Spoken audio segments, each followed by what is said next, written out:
Well, thank you very much. You've doubtless all heard that the Great Barrier Reef is on its last legs, and it's been smothered by sediment, polluted by fertiliser and pesticides, and it's killed by dredging and, of course, climate change. So who here, put your hands up, believes that story is true as a matter of interest? Right. Well, that's interesting. So, I mean, out there, almost everybody believes it true. There's literally hundreds of millions of people around the world who think that. So you guys now have got a little bit of a tricky question, because you've been told it's dead and you believe it's dead. So how are you going to tell this? Am I a whistleblower, and the world has been conned, or am I a complete lunatic? And of course, the way you decide is that you'll listen to my arguments, that this is the libertarian way. But unfortunately, that's not the way of a modern university, as we will see in a minute. So I'll give you, before we go into my little tricky situation with the university, I'll give you some facts about the reef. Climate change is supposed to be killing all the corals, but did you know that most of the corals that live on the Great Barrier Reef also live in Indonesia and Thailand, where the water is 1 or 2 degrees hotter, and they actually grow 50% faster there, in fact probably more. Coral bleaching, which you've heard such a lot about, is not a new phenomenon. It's been going on for 100 million years or so. It's like a bushfire. It looks terrible, but the corals rapidly recover from it. You would have heard statistics like 1/3 of the reef has died in the 2016 mass bleaching event. Well, actually, when you look at the statistics in a great deal of detail, and you've got to dig deep, I can tell you, you find that probably about 5% of the coral was died, maybe 10% if you really stretch the numbers ridiculously. That sounds like a lot of coral, but consider that between 2011 and 2016, the southern part of the Great Barrier Reef, the amount of coral increased by 250%. So the change of 5% or 10% downwards doesn't add up to a hill of beans. Sediment is supposed to be smothering the reef, and this is one of my area of expertise, because I was actually involved with inventing the instruments that have measured sediment out on reefs. So my group has done more measurements of sediment on the reef than anybody else, and probably everybody else put together. Turns out that there's about 100 times more sediment that gets resuspended from waves and goes onto the reef than comes down all the rivers from all the farms put together. And it's that wave stirring that's most important. And of course, then you have cyclones. They suspend so much sediment, it's just not funny. If you actually go out to the Great Barrier Reef, you're flat out even finding a single grain of sediment on the reef itself that comes from land. And you can tell whether it comes from land because the sediment on the reef is made out of broken down calcium carbonate, coral skeletons, totally different composition. And the sediment from land just isn't out there. Dredging is also supposed to be killing the reef, but in the last 2 decades, a couple of $100 million has been spent monitoring dredging operations to see how much it kills. And basically, apart from 1 or 2 in Western Australia where they actually dredge through a reef, you're flat out measuring even a single coral that dies in most of these things. And on that one where they did drill through the reef, they found that the effect of dredging goes maybe 2 or 3 kilometres. But most of the reefs on the Great Barrier Reef are, well, on average 1,000 kilometres from a particular port, and are almost always between 50 and 100 kilometres from the nearest port, so they really are not affected. Coral growth rates have increased by 10% since the 1940s. Pesticides never get out to the reef in quantities that would affect the reef. In fact, they're in such low quantities you can barely even measure them, even with the most accurate scientific instruments. Crown-of-Thorns starfish are entirely natural, and sediment cores indicate that there have been plagues of them around for time immemorial. They are not like cats or tame cane toads. They are actually a native Australian species, just like a kangaroo or an echidna. Coral certainly fluctuates in coral cover over time, but the amount of coral that we've got now is not significantly different to when records properly started to begin in the 1985. But the scientific consensus is that the whole thing is on its last legs. And this is a big deal now if you're from North Queensland, because every single one of our major industries is affected by restrictions caused by the supposed demise of the Great Barrier Reef. Sugar, cattle, mining, port dredging, and the tourist industry, because the whole world knows that the reef is dead, so why bother coming? So the question is, how could this all be so wrong? It sounds like a bit of a crazy story, that so many scientists could be wrong, and I'm the only one. I'm not the only one, by the way, but I'm one of the few who thinks that this is all a load of rubbish. Well, I've actually got some bad news for you. This is not the only area where scientists get it wrong. Who here has heard of the replication crisis? Hands up. Who here has not heard of the replication crisis? All right. Well, frankly, shame on you, because it's the biggest thing in science in the last 40 years. But you do have an excuse, right? The replication crisis is where we're finding, when we try to repeat science that's already been done, we find it's wrong half the time, right? So this is why you've never heard of it, because scientists don't tend to like to blow the trumpet on this one too much. Can you imagine any other profession where it's wrong half the time? You know, perhaps flying an aeroplane. Aeroplanes only crash half the time. Right? Now, this is just not me saying this, all right? This is the big journals and the big national science organisations. We're talking about this. Possibly the most famous quote on this is by a chap called Horton in the leading medical journal, The Lancet. Very famous. He said, "The case against science is straightforward. Much of the scientific literature, perhaps half, may simply be untrue, afflicted by studies with small sample size, tiny effects, invalid exploratory analysis, flagrant conflicts of interest together with an obsession for fashionable ideas of dubious importance. Science has taken a turn towards darkness." And then John Ioannidis from Stanford University, who in my view is actually the father of the replication crisis, wrote a very famous paper which has been cited more than any other paper in the last few years, called "Why Most Published Findings Are False." He reckons that we're wasting about 85% of our science resources following bad science effectively down a rat hole. So yes, scientists can get it wrong, and they can get it a lot wrong, and a lot of scientists can get it all wrong on one particular thing without any problems. All right, so how did this get me into a spot of bother? Well, for the IPA, I wrote a chapter in the book on climate change and how climate change affects the reef, or doesn't affect the reef. The IPA organised an interview with the Alan Jones where I said the words to the effect that in the light of the replication crisis, which shows about a 50% failure rate, if organisations use solely peer review as their checking mechanism, then their results could not be trusted. 50% isn't trustworthy. Now, it was a tough thing that I said, and I named a couple of organisations, and I did not expect them to be particularly happy with that. I expected them to argue. You know, "Peter, you're wrong because," well, whatever. But what actually happened, well, I was called into my dean's office and given a brown envelope with allegations of serious misconduct. By the way, serious misconduct, the difference between serious and normal misconduct is you can be fired for serious. So they chose that one.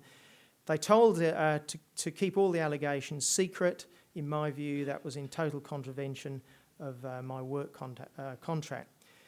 I contacted the IPA just to let them know what was going on, and they were very generous and they gave me some legal help, and there was quite a bit of legal to and fro. JC was very insistent that everything was kept secret.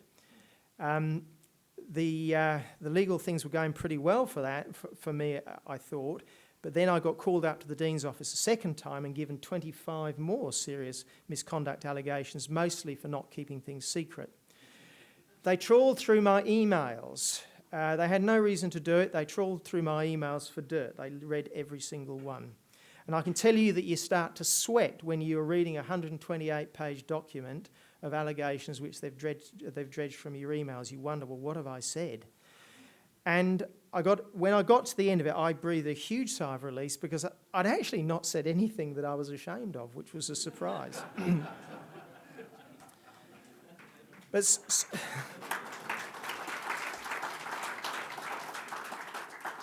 some of the allegations were really incredible. They objected to me emailing my wife.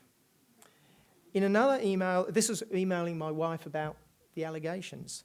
In another email, I complained to a friend that the university was Orwellian for not allowing me free speech. So JCU then read my emails and complained that I was not that I was not allowed to call them Orwellian. I thought it must have been a joke, that they actually had some sorts of sense of humour, but actually they just didn't realise that they had proven themselves to be Orwellian and that Big Brother really was watching me. I'll show that they had a sense of humour a little bit as well.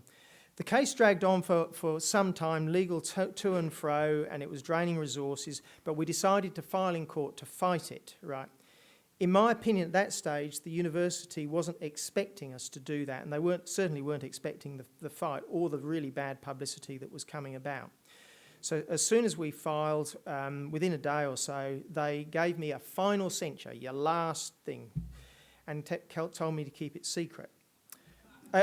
Except to my wife, they agreed that I could talk to her, which was nice of them. And I confess at first that I'd got away with it, right? Well, I hadn't been fired, and I really thought I was going to get fired.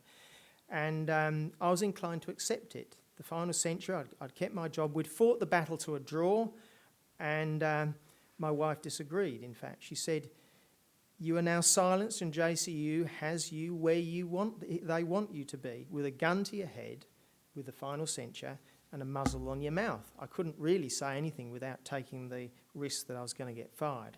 And she was dead right. Within a short time, I was supposed to give a talk at the Sydney Institute and the IPA, as I recall, and the JCU insisted on reading my PowerPoint presentations, and they asked for some parts to be removed and other parts to be modified. And when I did give the lecture at the Sydney Institute, some people asked some questions, and I found that I actually couldn't answer the questions because of the restrictions that had been placed on me. So we weighed this up for a little while, but in the end, there was just no choice. We had to fight. What they were doing was wrong, and we were going to fight it, even though we knew that this was going to raise the ire of JCU even more and take a considerable risk. So with the great assistance of the IPA, especially Matt Lesh over here, we went for a GoFundMe campaign to raise $100,000 for the required legal assistance. And we got that $100,000 in 2 days with a GoFundMe, which was fun. And there may be some people here. It was incredibly nerve-wracking, but it was also a bit exciting as well, right? Seeing the money rack up. Now, to do that, I had to put all the information on the website, everything. All the allegations, all 40-odd, at this stage, 27 charges against me. And I did that because, well, firstly, I have a right to do that, in my view. Secondly, the public have a right to know what a public university is doing with their money. And thirdly, you can't say to people who you're trying to get some money off, JCU has accused me for 27 counts of serious misconduct, please give me $100,000, but I can't tell you what it is about.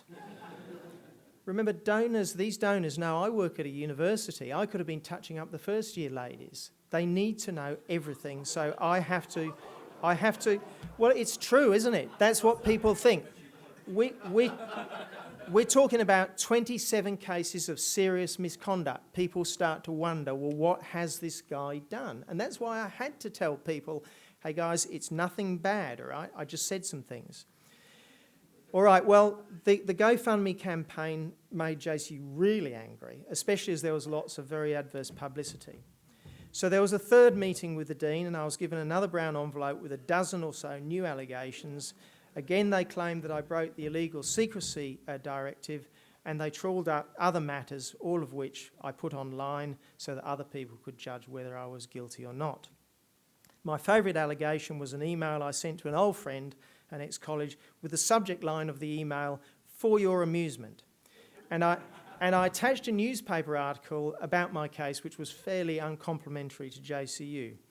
And I didn't say anything else, right? JCU claimed that for just sending that with "for your amusement," I'd broken the rule in our enterprise bargaining agreement that I'm not allowed to parody, vilify, or satirise the disciplinary process.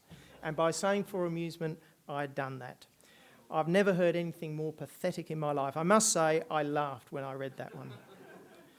Well, anyway, it dragged on more to and fro with the legal people, and I was finally fired. I was actually sitting under a palm tree in Bamaga on the tip of Cape York Peninsula when I got the phone call from the HR manager, And he was jolly nice about it. And he offered me counselling just in case I was a bit upset about things, right? So we said, to hell with that. We're going to go for another GoFundMe. We needed more cash, and we got $160,000 in 3 days. So thank you all for that much too. During the 10 months that this was going on, there was considerable media interest, which was almost all entirely unfavourable to the JCU. And I managed the incredible feat, I'm very proud of this, I managed to get Andrew Bolt to agree with the ABC. And also Breitbart to agree with the Guardian newspaper. That was how bad the publicity was for the university.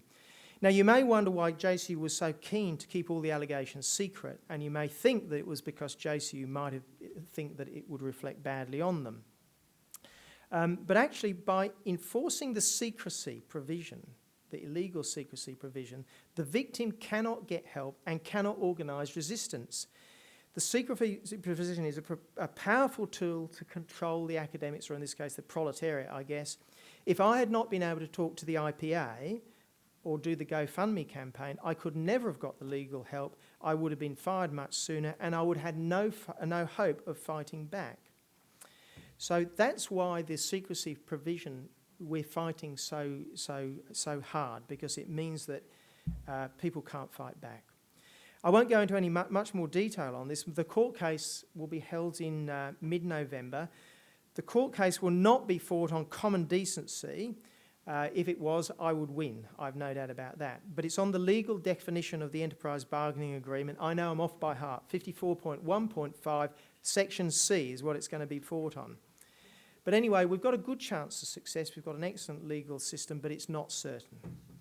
All right, so what does this all mean? Well, that enterprise bargaining agreement does apply to other universities, or at least parts of it. So what will happen if I win? Well, actually, all it proves is that if you could raise 260 grand of other people's money with a huge amount of help from the IPA and lawyers, a lot of grey hairs and angst, you might get your job back. So what will other academics think? Well, they're going to say, whatever you do, don't do what Peter Ridd did, right? Just don't go towards the edge of that cliff. So academic freedom is thus effectively dead, although there'll be this fiction because the judge might have upheld my case. The process will be the punishment, and the administrators will have got their own way. On the other hand, if I lose, well, that'll be bad, but we will at least have a court proclaim, in my view, well, that's the death of academic freedom, because the university will have effectively written into the enterprise bargaining agreement that it is dead, but by these other provisions that they've put in. So we will know exactly where we stand, and to be frank, it's been pretty obvious for the last couple of decades that academic freedom has been dead. But we will have closure, as they say nowadays, and we can go ahead and bury the corpse. Academic freedom, born in Bologna 1088, on life support since 1990, pronounced dead in 2018, will be fondly remembered. So you might wonder, well, would the academics care? Well, not really. Remember, about 80% of the academics, at least, would be on the cultural left.